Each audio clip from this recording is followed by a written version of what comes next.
secara kita lihat ya, secara kesehatan itu tinggi badan tidak sesuai dengan usianya. Misalnya dia usianya 1 tahun, dia panjangnya harusnya 75, ternyata dia masih 50. Nah, itu stunting. Jadi ada juga gangguan pertumbuhan dan perkembangan dia. Harusnya ada stunting kalau kita itu sebenarnya ada gangguan di pertumbuhan dan perkembangannya. Cuma untuk saat ini kita melihatnya cuma dari tinggi badan sesuai umur.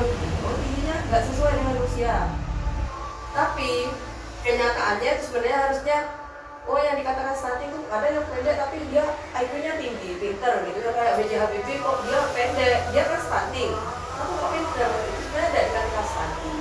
Cuma patokannya kita lebih menggunakan petugas di desa itu, petugas di bawah ini lihatnya, oh dia tingginya nggak nyampe, harusnya 100 lah, kok dia cuma 75 atau 80, dia dikatakan stunting.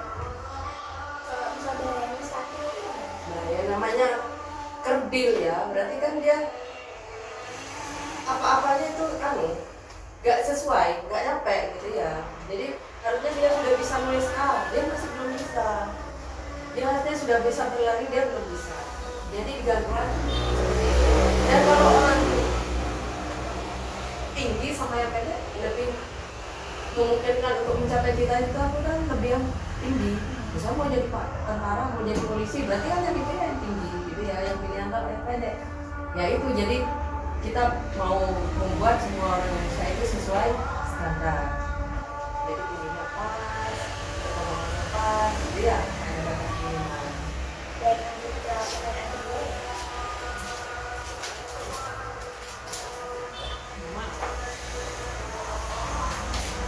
Yang nomor 2, faktor-faktor yang mempengaruhi stunting. Kalau stunting itu jadi ada namanya ibu hamil, ibu itu ya saat hamil itu ada namanya masa 1000 hari masa kehamilan. Jadi sampai 1000 hari itu dimulai dari saat ibu itu hamil sampai anak itu umur 2 tahun. Jadi pemenuhan gizi ibu hamil ya, minum tablet tambah darah. Kalau sekarang itu tablet tambah darah sudah diubah ke MMS namanya.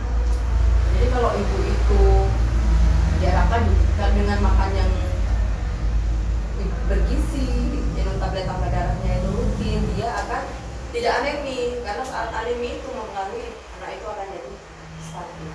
Anemi itu apa? Kurang jadi kekentalan darahnya itu rendah deh. Jadi ibu hamil itu minimal HB-nya 11,8. Jadi kalau di bawah itu 11 atau 10 itu sudah masuk di anemi. Jadi kentalan tubuh. Jadi kalau darahmu dicot gitu ya, diambil darahnya kita ukur, oh ini kok kenapa HB-nya cuma 10, berarti dia sudah anemi.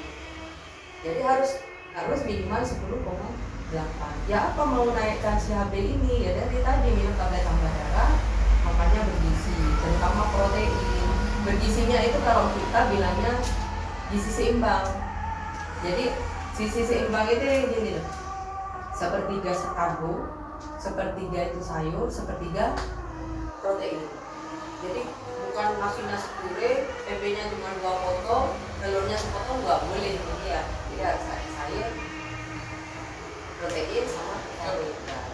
Itu perbandingan 1/3. Jadi sekarang bukan lagi ayo makan 4 sehat 5 sempurna, bukan. Jadi segera gizi seimbang. Jadi kamu kalau cuma makan sebelah kok itu tidak mungkin. Jadi harus 3 itu ya, itu nggak bergizi. Mana pakainya nggak bergizi. Terus pertanyaan ketiga, data atau infografik tentang tubuh perkembangan anak per bulan atau per tahun meliputi tinggi badan serta perkembangan motorik kasar anak. Itu ada di buku kan namanya. Jadi kalau seperti ini buka ya. Di sini ini lengkap. Nanti kalau kamu hamil, kalau istri hamil ya, nanti itu dapat buku kayak gini. Di sini ini udah lengkap. Jadi dibaca perjalanan menjadi seorang ibu itu dibaca. Jadi di sini nanti ada grafik ya. pertumbuhan balita baru jadi ini berat badan. Nanti kita yang ngisi isinya ini kehamilan. Ada yang ini kayak gini. Ini grafiknya itu semua diisi menurut anak umur. Nanti 2 tahun kita ngisi. Ini ada.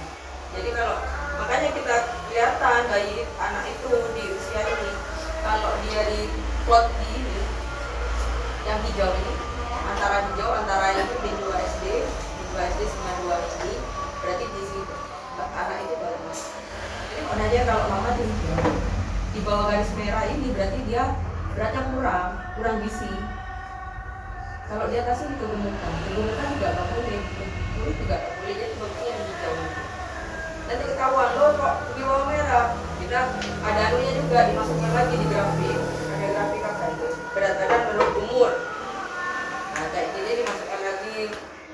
Kalau ini berat badan menurut umur perempuan ya ada nih. Menurut umur, menurut tinggi badan itu ada. Nah ini kalau ibu dengan mama ini pakai ibu. Jadi anakmu itu nanti datang ke posyandu umur 1 bulan, beratnya berapa diplot di sini. Tiap bulan makanya nanti ibu-ibu itu tiap bulan minimal harus ke posyandu. Nanti petugas yang isi di sini misalnya berat badannya kurang, tingginya kurang, itu petugas yang akan menjelaskan bagaimana caranya itu untuk merangsang anak itu biar sesuai usia anak itu. Selanjutnya, sosialisasi yang akan diberikan bisa berupa menyusun menu untuk anak, memberikan saran untuk sanitasi yang baik, dan lain sebagainya. Ya itu caranya tadi ya untuk anak itu misalnya kenapa anak ini kok berat badannya di bawah terus, mungkin ibunya kebanyakan masih ciki-ciki itu, jadi dia kenyangnya sama ciki-ciki bukan pakai tadi menu gizi seimbang. Maka anak itu kadang enggak bu, saya sudah masih sayur gitu, tapi mungkin pemorsiannya kurang, masih cuma semangkok padahal dia butuhnya setengah piring, jadi kan kasih cuma setengah piring, jadi kan kurang kecukupan gizinya ya. Atau makannya cuma iya kasih makan tapi satu hari 1 kali, harusnya minimal 2 kali atau 3 kali. Jadi ya kita cari sanitasi apa perilaku orang tua di rumah. Mungkin airnya nggak dimasak, saja kan anaknya airnya diare, nggak air kan katanya. Atau di rumahnya ada yang merokok, atau orang itu kotor di rumahnya. Makanya air kalau kotor di rumah kan sering sakit, nggak naik berat badan. Ya, nanti kalau jadi petugas